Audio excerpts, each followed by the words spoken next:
Thank you for this opportunity. I kept tearing up what I was going to say because of so many of the great stories that you all told, and every time I come, I learn some more things. And that's part of the reason why I'm documenting it. So I'd just like to get an idea of who's here before I even start. So what I'm going to ask to do is people just progressively raise your hand until we see that we've covered everybody here. So of course, I want to see the hands raised from all of our veterans of the Attica Rebellion. Please raise your hands. And I'm going to ask you to keep them up if you can. Please, much respect for them and over here. Keep them up. Now, any people who were part of the support at the time, legal team, other kinds of support, please raise your hands. Anybody who was doing that, let's recognize them. Anybody who took the lessons learned and applied them in other organizing around incarceration.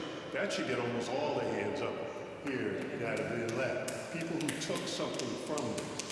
So my name is King Downing, and I'm from the American Friends Service Committee.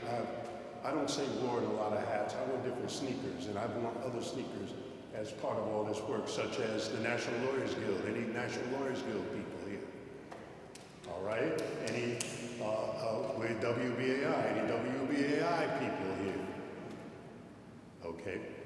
So we're shifting now from the past into the future because I want somebody to tell me who it was that said these words. Each generation must, out of relative obscurity, determine its mission, fulfill it, or betray it. Anybody know who said that?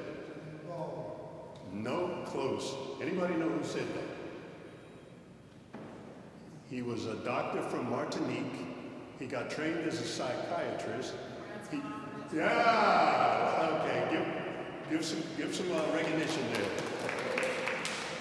So Frantz Fanon, after being trained as a psychiatrist and going to Algeria, found himself treating not only people who had been beaten, but also the guards in the French army.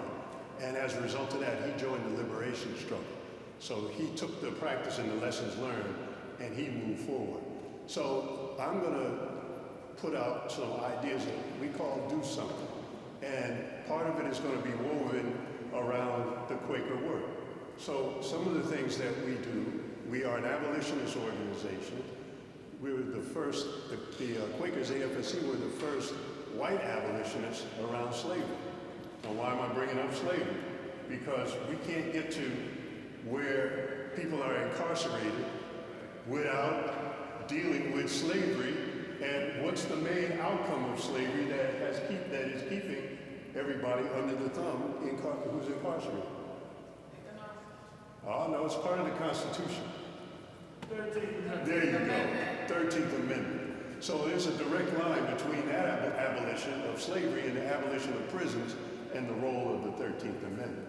So one of the programs that we're part of was mentioned here, 13th Forward is one of the local parts of it, but the Anti-Slavery National Network is dealing with repealing the 13th Amendment in the U.S. Constitution, but it's in a majority of the state constitutions as well. And 7 states so far have overturned it, and 2 more are coming up this election time, California and Nevada.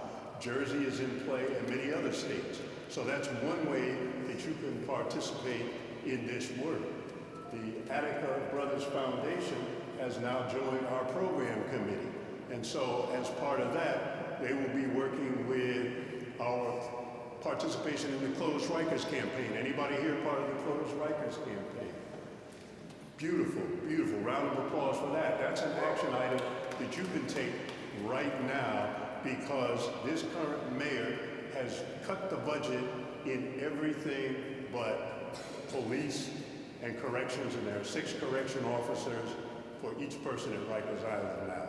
And the situation is going on upstate as well. We are also going to be partnering with the Attica Brothers Foundation because we have 2 youth camps that pay stipends. So if you have any young people this fall, starting in January or in the summer, we have stipends for high school age in the summer and what we call working age or college age. And we're going to be bringing the Attica Brothers elders to come in and share those stories, because this generation has to hear this, to learn the lessons. So we've transitioned from that early abolition word to, we were part of the original founding members of the campaign to end the New Jim Crow at Riverside Church. We want to give props to Larry White, who was one of our guiding leaders in all of our work. And so that all continues as well.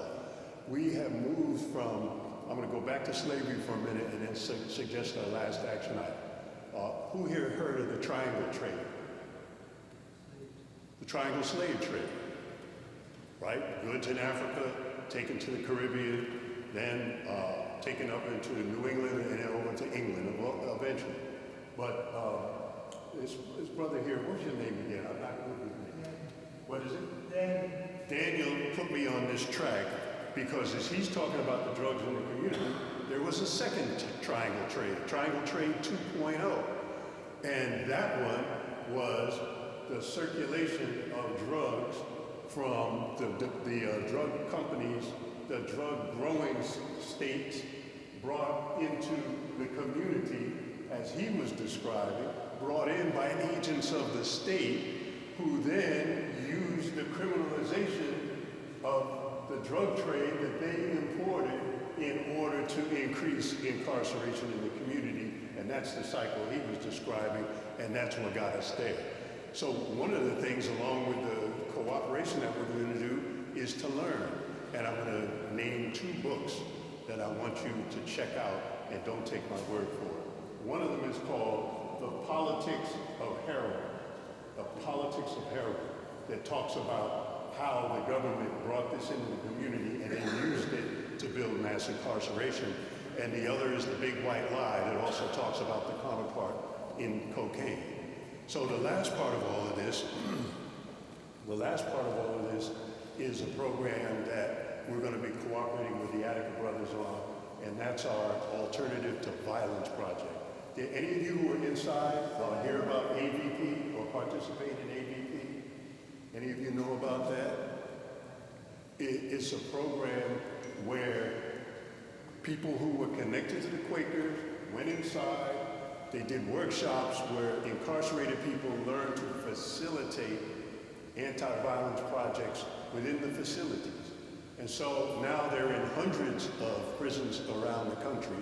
And as people are coming out as facilitators, they're getting plugged into community groups like credible messengers, interveners, and bringing their experience behind bars to engage young people in that as well. So, and that's the last one. And the last one the next to the last one. The last one is that we are going to work with the Attica Brothers Foundation to help go through all of the materials that have been turned over by Liz Fink and some of the others. There's films, there's all kinds of documentation, and we're looking for folks to help us put our heads together for that. So there's a lot of work to be done. My last quote is from Kwame Ture, who was formerly known as... No, not H. Rap Brown. I'm sorry. Well, you got one right. You got one right. Stokely Carmichael. He said, if the people don't organize themselves, conditions will. If the people don't organize themselves, conditions will. So we need to get organized before the conditions force us to organize. Thank you, and if you want to support us, get in contact with the brothers or get in contact with me to find ways to support all this work. Thank you.